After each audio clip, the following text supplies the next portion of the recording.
Moto TV au cœur de l'actualité.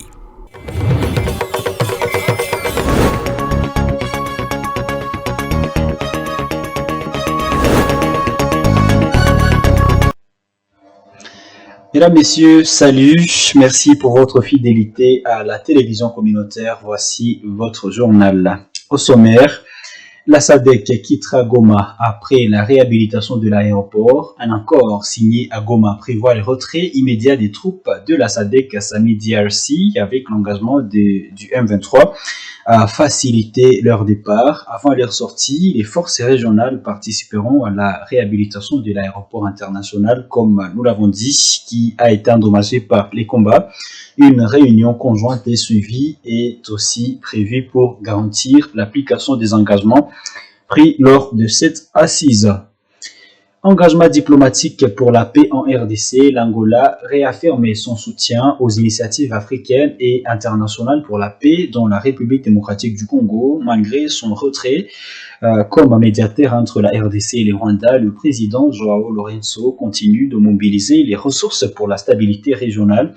Pendant ce temps, le Burundi prône un dialogue inclusif devant le Conseil de sécurité de l'ONU. Ce pays plaide pour un dialogue intercongolais afin d'instaurer une paix durable dans l'est du pays, mais il soutient quand même le processus de Luanda et de Nairobi. Mesdames, Messieurs, restez avec nous pour l'intégralité de ce journal. Et pour commencer ce journal, nous l'ouvrons par cette page. Le gouvernement congolais double le salaire des forces armées de la RDC, FARDC, et celui de la police nationale congolaise, PNC. La mesure annoncée par le ministre des Finances, Doudou Fwamba, entre en vigueur ce vendredi 28 mars 2025. L'objectif est d'encourager les forces de sécurité à mieux défendre la patrie. Suivez le récit avec Lucana Moussibiwa. Dès ce vendredi, chaque militaire et policier percevra sur son compte bancaire le double de son salaire du mois précédent. Cette revalorisation, qui entre officiellement en application ce 22 mars 2025, marque une avancée significative dans l'amélioration des conditions de vie des hommes en uniforme. Le communiqué officiel signé par Ali Malata, directeur de cabinet du ministre des Finances, confirme que les opérations de paie du mois de mars ont été lancées, permettant aux forces de sécurité de bénéficier de cette augmentation. Le directeur de cabinet du ministre des Finances confirme que les opérations de paie du mois de mars ont été lancées, permettant aux forces de sécurité de bénéficier de cette augmentation. Le ministre Doudou Fwamba a salué cette décision, soulignant qu'elle découle de la volonté du chef de l'État d'améliorer le bien-être des forces de sécurité. Ces contrôles viseront notamment à identifier d'éventuelles anomalies dans les effectifs. Dans une déclaration publique, le président Félix Tshisekedi avait déjà annoncé que la solde des soldats déployés au front passe de $100 à $500 américains par mois. Une mesure destinée à reconnaître leur engagement et renforcer leur morale. Déjà ce vendredi, quelques images ont inondé les réseaux sociaux, montrant des éléments de force de l'ordre et de sécurité en effervescence avec des grosses sommes d'argent entre leurs mains, vendant le chef de l'État pour avoir tenu sa promesse. En attendant de vérifier la véracité de ces faits, d'aucuns ne cessent de saluer ces gestes du gouvernement congolais qui s'inscrirait dans le cadre d'une réponse à la précarité de la vie des hommes en uniforme congolais. À Butembo, aucun mouvement d'effervescence des militaires ou des policiers n'a été observé, mais les cadres locaux de ces institutions se sont pour l'instant abstenus de tout commentaire. Il est vraiment salutaire le soutien financier que le gouvernement congolais apporte aux militaires qui sont sur le front. Maître Achille Kapanga, commentant cette nouvelle, remercie le chef de l'État et commandant suprême des FARDC pour sa volonté d'améliorer les conditions des militaires en situation de guerre. En outre, il plaide pour l'amélioration salariale de tous les militaires, même en période de paix. Voici un extrait de Achille Kapanga sélectionné pour vous par Isabelle Ongaïmouka. Nous avons tout suivi, on a même été contents, on a vu certaines images qui circulent sur les réseaux sociaux, là où cette fois-ci au moins un militaire avec 5 billets de $100 ce qui équivaut exactement à 500 $. On dit que c'est la prime de la guerre. Nous pensons que c'est très important quand le chef de l'État a toujours dit qu'il sort des moyens. Et à quoi servent ces moyens? Apparemment, la chaîne était longue. Comme on a réduit la chaîne, ça part directement au destinataire. Ça, nous encourageons et nous soutenons. Voilà pourquoi nous pensons que ce qui est important, il faut que cela se passe sur toute l'étendue de la République. Et que ce ne soit pas seulement pour la circonstance, non. Il faut qu'on améliore les conditions de vie des militaires. C'est très important. Parce qu'une fois les militaires motivés par sa prime, par les soldes et consorts, vous verrez que les militaires seront courageux, ils seront déterminés. Mais quand l'argent sort et que ça arrive entre les mains de certaines personnes qui ont une destination inconnue ou qui s'en servent pour leurs intérêts privés, ça décourage. En tout cas, il faut que l'inspection générale des FARDC soit derrière cette situation et qu'elle soit régulière. En tout cas, nous disons que c'est une façon d'encourager les militaires et de leur permettre d'être encore beaucoup plus actifs puisqu'ils savent maintenant que la République est avec eux, le président de la République est avec eux, donc le peuple congolais maintenant est avec nos FARDC. En tout cas, merci beaucoup. Le Conseil de sécurité de l'ONU appelle les rebelles du M23 à cesser les hostilités et à libérer le plus tôt possible l'aéroport de Goma. C'est la représentante des États-Unis qui a formulé cette recommandation lors du Conseil de sécurité tenu jeudi 27 mars sur la situation dans l'est de la RDC. Suivez le point avec Grace Kaniki. Lors de la réunion du Conseil de sécurité de l'ONU, jeudi 27 mars 2025, les États-Unis ont fermement condamné l'agression rwandaise en République démocratique du Congo. Le Conseil a déploré le fait qu'il continue à recevoir des rapports sur la situation critique dont sont victimes les populations vivant à l'est de la RDC. Ainsi, les États-Unis condamnent l'avancée du M23 appuyé par le Rwanda. Les États-Unis dénoncent les discours toujours plus antagonistes et maintenant de représentants du gouvernement rwandais et du M23 appuyé par le Rwanda, notamment des menaces visant les dirigeants de la MONUSCO et les fausses allégations disant que la MONUSCO appuie les FDLR. Ces déclarations sont inacceptables et irresponsables, en provenance de le Rwanda en particulier, qui est un grand contributeur au maintien de la paix. Les États-Unis condamnent vigoureusement les avancées du M23 et des forces de défense rwandaises dans le nord Kivu et dans le sud Kivu. Les États-Unis promettent prendre des mesures plus rigoureuses si les rebelles n'arrêtent pas les hostilités contre les civils. Nous exigeons que le M23 cesse de faire obstacle à l'action de la MONUSCO et prenne les mesures nécessaires pour ouvrir l'aéroport de Goma sans attendre. Nous sommes conscients du rôle que pourrait jouer la MONUSCO dans le règlement de cette crise grâce à ses compétences, à son mandat, à ses infrastructures. La MONUSCO est parfaitement équipée pour participer à la mise en œuvre d'un cessez-le-feu ou d'une autre solution négociée, comme elle l'a fait à plusieurs reprises tout au long de son histoire. Cependant, en l'absence d'un cessez-le-feu durable ou de garantie de liberté de circulation de la MONUSCO, les troupes de l'ONU ne peuvent pas quitter leur base. Alors que le M23 commet des exactions à Goma, cette situation n'est pas tenable. La réunion de l'ONU de ce jeudi 27 mars intervient après la prise de Goma et Bukavu par le M23 en janvier et février 2025. L'Angola et le Burundi réaffirment leur engagement en faveur de la paix en République démocratique du Congo lors de la réunion du Conseil de sécurité de l'ONU le jeudi 27 mars. Ces deux pays ont exprimé leur soutien aux initiatives africaines et à l'international pour la stabilité dans la région, alors que l'Angola insiste sur l'approche coordonnée avec l'Union africaine. Le Burundi préconise plutôt un dialogue intercongolais qui doit être inclusif.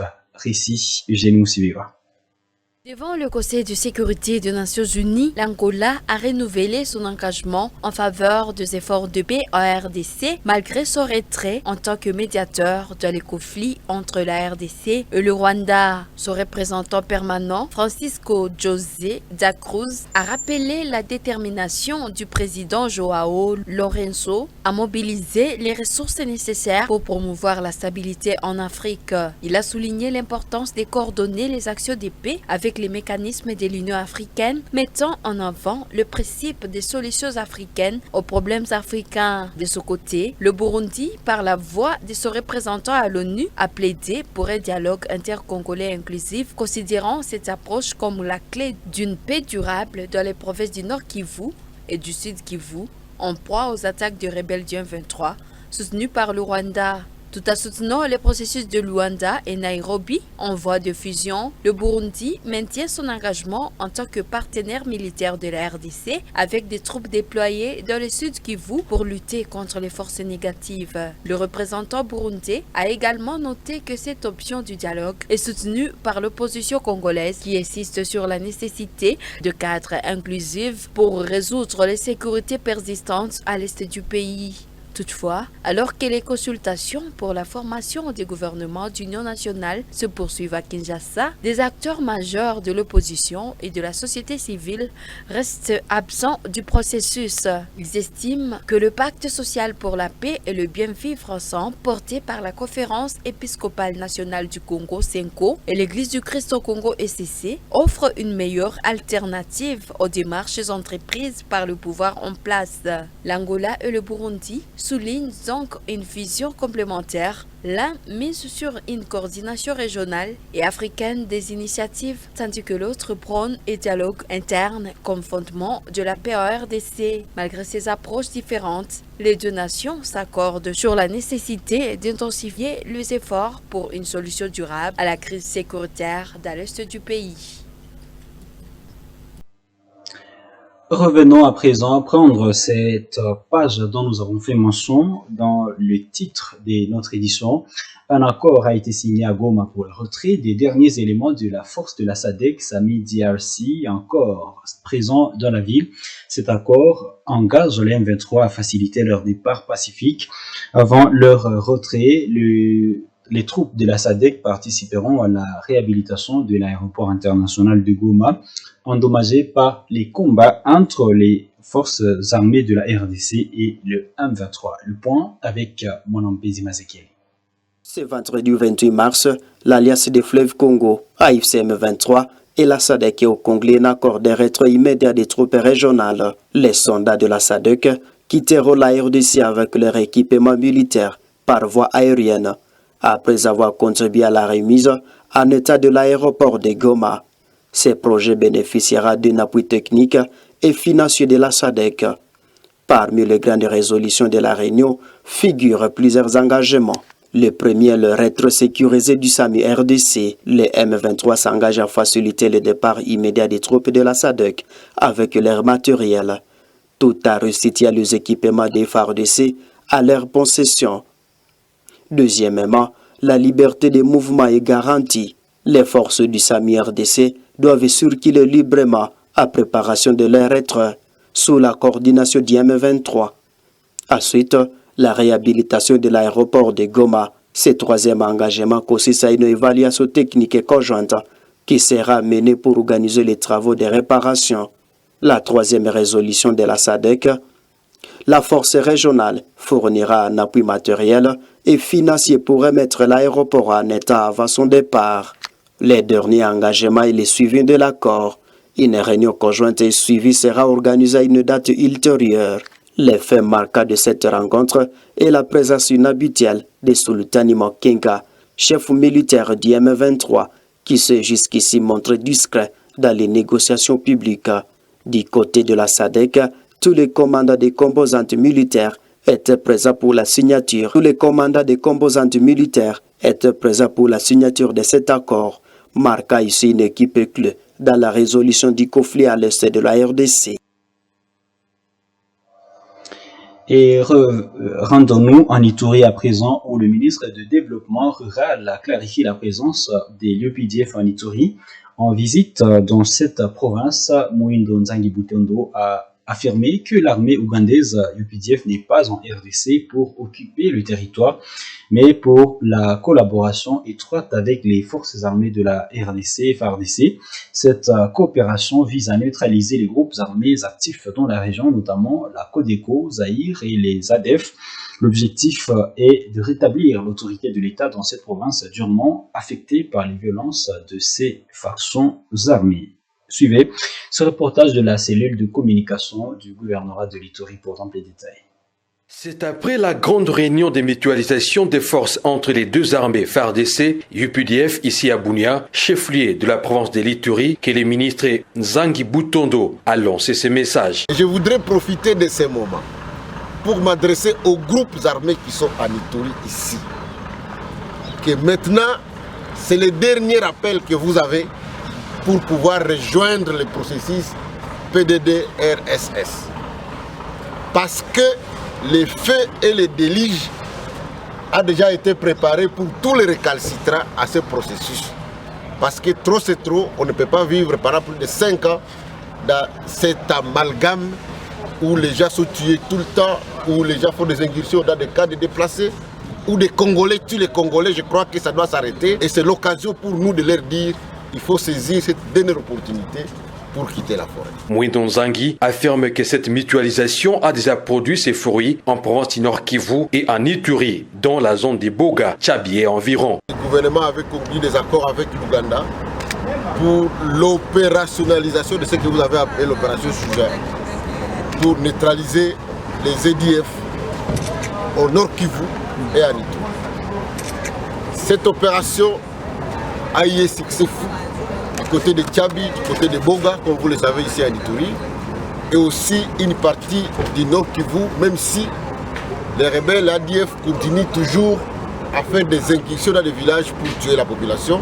Ces cadres du gouvernement congolais ont invité le peuple congolais à se méfier des tuteurs tapageux d'un officier ougandais. Les FARDC et les UPDF travaillent ensemble. Vous avez vu dans des cas de trous de fusiliers, FARDC et UPDF dans une opération conjointe. Donc il n'y a pas d'amalgame à se faire. C'est une opération qui se fait avec l'appui du gouvernement congolais et du gouvernement ougandais. Je voudrais aussi enfin vous dire qu'on est aussi venu soutenir l'action de notre armée et le gouverneur de province qui a été établi par notre président de la République. Ces déclarations prouvent à suffisance que le chef de l'État congolais, Félix Antoine Tshisekedi Tshilombo, reste déterminé à protéger l'intégrité du territoire national. Ouvrons un nouveau chapitre dans ce journal. L'Église célèbre chaque 24 mars la fête des martyrs missionnaires. Contrairement aux années passées, cette commémoration a eu lieu cette année, le vendredi 28 mars, à la paroisse Saint-Kizito de Boulema.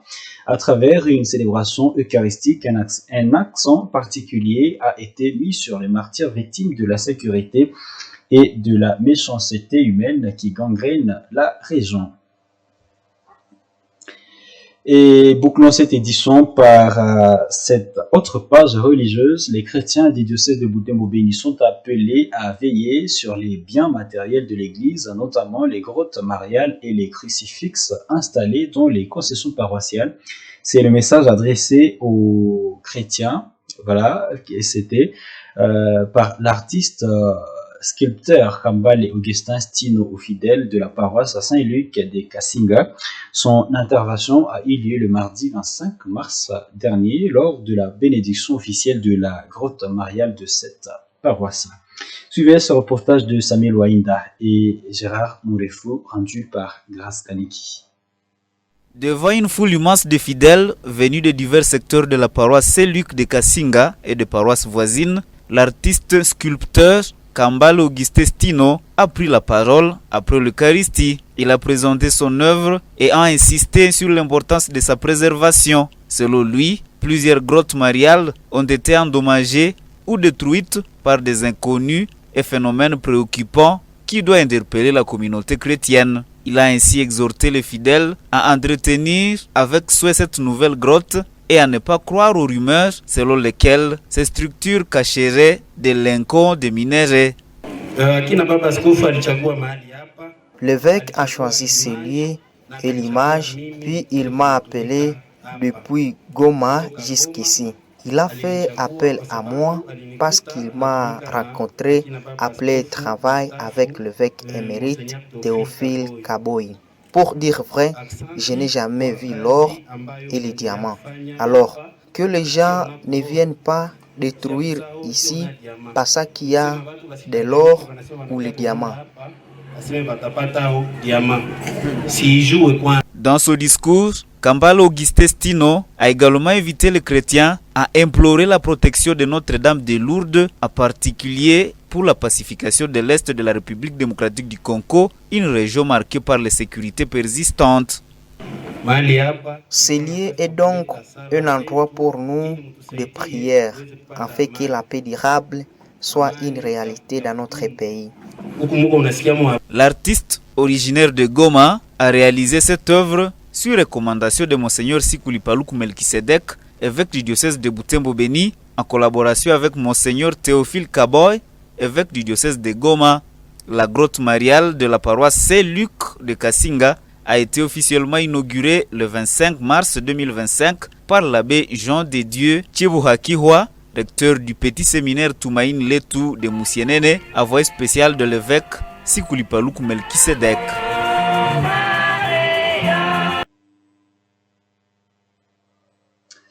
Mesdames, Messieurs, nous allons boucler cette édition par la page sportive. La Coupe du Président de la République, anciennement connue sous le nom de la Coupe du Congo de football, débutera comme prévu ce dimanche sur le site de Butembo. La Ligue du football du Nord Kivu qui a confirmé le maintien du calendrier officiel de la compétition face aux inquiétudes soulevées par la réhabilitation en cours du stade André Van Nevel qui doit accueillir les matchs à Butembo. Le représentant de la Lifnoki a assuré que ces travaux ne perturberont pas le bon déroulement du tournoi. Après échange avec les gestionnaires du stade, Gilbert Bwambale a affirmé que toutes les dispositions sont prises pour garantir le bon déroulement de la compétition. Il invite ainsi les équipes et le public à se mobiliser pour cet événement sportif qui est très entendu. Suivez ces propos recueillis par la cellule de communication de l'entente urbaine de football de Butembo. Après avoir évalué l'état de préparation de cette grande compétition qu'on appelle maintenant Coupe du Président de la République, qui jadis Coupe du Congo, nous sommes à la 59e édition et il nous a été instruit de suivre de près les préparatifs de cette grande compétition nationale dont les préliminaires vont se jouer dans différents sites. À ce qui concerne le site de Butembo, nous confirmons que le match aura lieu le dimanche 31 mars 2025 au stade André Van Nevel. Nous venons de faire un petit tour au stade pour voir l'état du site. L'aire des jeux est là, il est bon. Et le gestionnaire du stade confirme qu'il va mettre à la disposition de nos équipes et de tous les sportifs les stades le dimanche. Et maintenant, ce qu'on doit faire, c'est la réunion préparatoire. J'annonce qu'il y aura une réunion de préparation, ce qu'on appelle réunion d'organisation. C'est samedi 29 mars 2025 à 15h au bureau de la tente urbaine de football de Butembo pour prendre les grandes décisions et évaluer techniquement.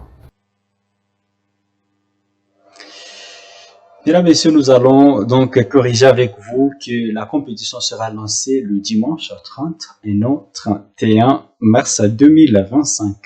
Ainsi prend fin cette édition du journal sur Moto TV. Mesdames, Messieurs, merci pour votre fidélité et prenez soin de vous.